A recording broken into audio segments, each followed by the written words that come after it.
For decades, Sally Field was one of Hollywood's most recognizable faces.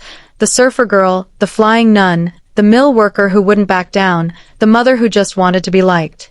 But some of the most important parts of her story stayed private for years, including a memory from one of her most beloved films that she didn't share publicly until a decade after her co-star's death. This is the story of how Sally Field became who she is, and why a quiet act of kindness from Robin Williams stayed a secret for so long. Sally Margaret Field was born on November 6, 1946, in Pasadena, California. Her father, Richard Field, was an Army officer, and her mother, Margaret, was an actress who worked steadily in film and television. Her parents divorced when Sally was young, and in 1952 her mother remarried stuntman and actor Jock Mahoney, a charismatic performer known for his stunt work and for playing Tarzan on screen. By most accounts, Mahoney was a magnetic presence. Funny, larger-than-life, the kind of stepfather who could fill a room. But in her 2018 memoir, In Pieces, Field revealed a much darker side of that household. She wrote that Mahoney sexually abused her starting when she was a young teenager, describing a relationship that left her feeling simultaneously powerless and strangely complicit, a confusion she said took her decades to untangle. She has said the abuse continued until she was around 14. Her mother and Mahoney divorced in 1968. He died in 1989. Field didn't tell her mother what had happened until she was cast in Lincoln in 2012, meaning she carried the secret for roughly 50 years before speaking about it within her own family, let alone publicly. That contradiction, a man capable of real warmth and real harm, shaped how Field understood love for much of her adult life. She has said she recognized, looking back, that she often gravitated toward relationships that echoed the same unstable mixture of charm and control she experienced as a girl. It's worth noting, too, that Field wasn't the only person mentioned in her memoir to respond publicly. She also wrote about an encounter with musician Jimmy Webb from 1968, which he later addressed in his own statement to the press, characterizing their relationship differently than her account implied.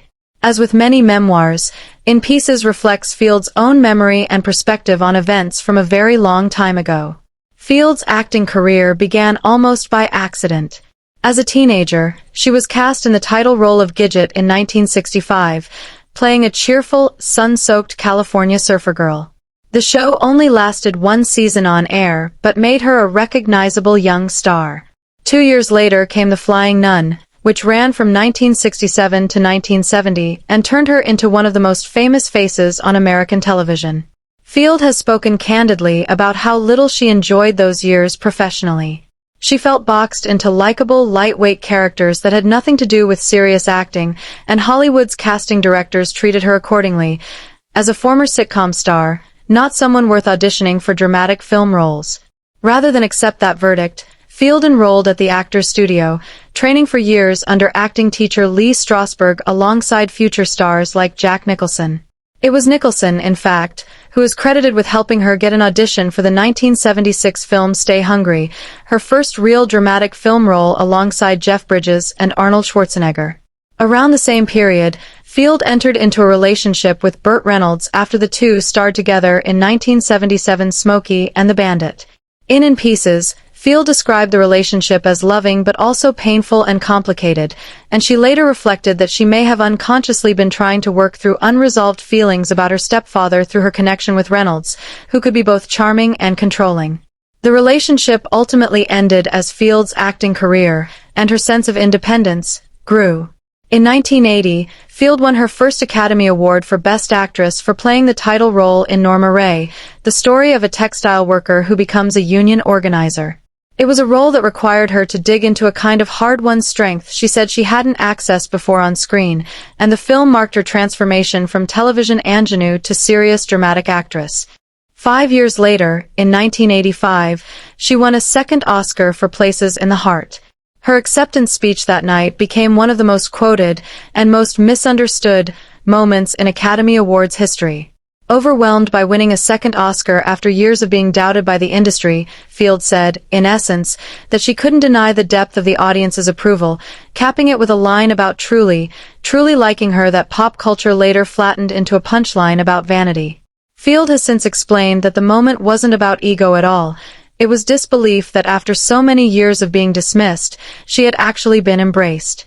In 1993, Field starred opposite Robin Williams in Mrs. Doubtfire, playing his character's ex-wife in one of the most beloved family comedies of the era.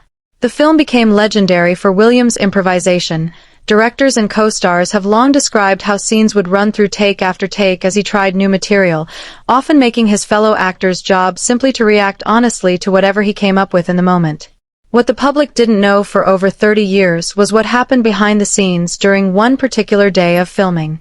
Field's father, who had suffered a stroke and was living in a nursing facility, suffered a second fatal stroke while she was on set. She got the call in her trailer, outside the courthouse set built for the film's divorce hearing scenes. She made the decision not to prolong his life on a resuscitator and asked that someone tell him goodbye on her behalf before he passed. Rather than leave set, Field tried to push through. She went back in front of the cameras and attempted to act as though nothing had happened. She said she wasn't even crying. But Robin Williams noticed something was wrong. He pulled her aside privately and asked if she was okay. When she told him what had just happened, Williams reportedly said they needed to get her out of there immediately. Because he was not only the star of the film but also one of its producers, he had the standing to act on it. He worked with director Chris Columbus to rearrange the day's shooting schedule so the crew could work around her, allowing Field to go home, call her brother, and begin making funeral arrangements. Field didn't share this story publicly for more than 3 decades. It finally came out in 2024, when Vanity Fair gathered reflections from friends and collaborators of Williams to mark the 10th anniversary of his death. Field told the magazine she had never shared the story before, and that the moment revealed a side of Williams that few people got to see, someone unusually sensitive and intuitive about the people around him, not just endlessly funny on camera. Robin Williams died in August 2014 at the age of 63. Field's public statement at the time expressed shock and profound sadness, and praised his singular gift for making people laugh across a career that spanned decades. That grief didn't fade quickly. Nearly a decade later, at the 2023 Screen Actors Guild Awards, Field became emotional discussing their friendship on the red carpet, describing a bond still full of warmth even with the weight of his absence sitting underneath it. It wasn't until the following year, in that Vanity Fair oral history, that the full account of what he'd done for her on the Mrs. Doubtfire set finally reached the public. One more piece of a friendship that had already been admired from the outside for years, made even more meaningful by a story nobody had heard before. Field's personal life ran in parallel to these professional milestones. She has 3 sons, Peter Craig and Eli Craig, from her first marriage to Stephen Craig, and Sam Griesman, from her second marriage to producer Alan Griesman. Peter Craig went on to become a screenwriter and novelist. Eli became a director, and Sam became a writer as well, in addition to being an advocate for LGBTQ rights.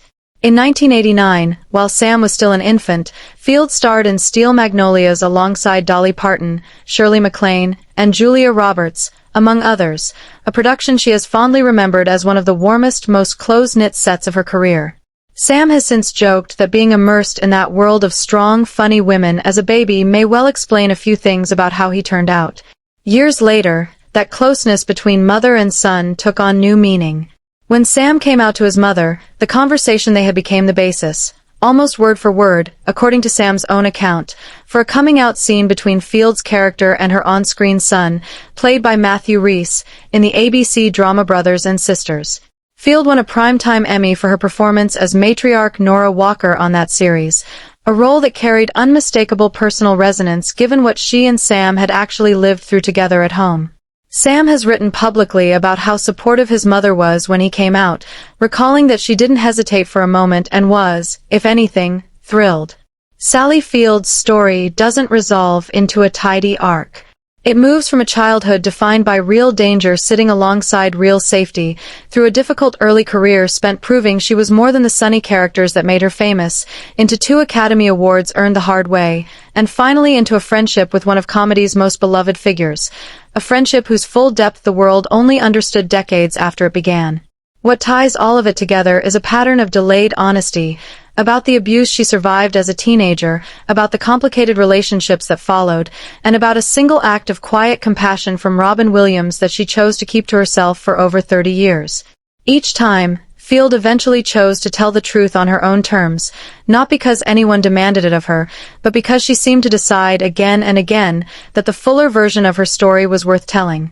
Nearly 80 years after she was born in Pasadena, Sally Field is still working, still reflecting, and evidently still willing to reveal pieces of her life that reshape how the public understands both her own history and the people who shared it with her, including a co-star and friend whose kindness, it turns out, ran even deeper than anyone knew. Sources referenced: Sally Field's memoir In Pieces, Grand Central Publishing, 2018, Field's 2018 interview with the New York Times *, NPR's 2018 interview with Field, Vanity Fair's 2024 oral history on Robin Williams, as reported by ET Online, Variety, IndieWire, People.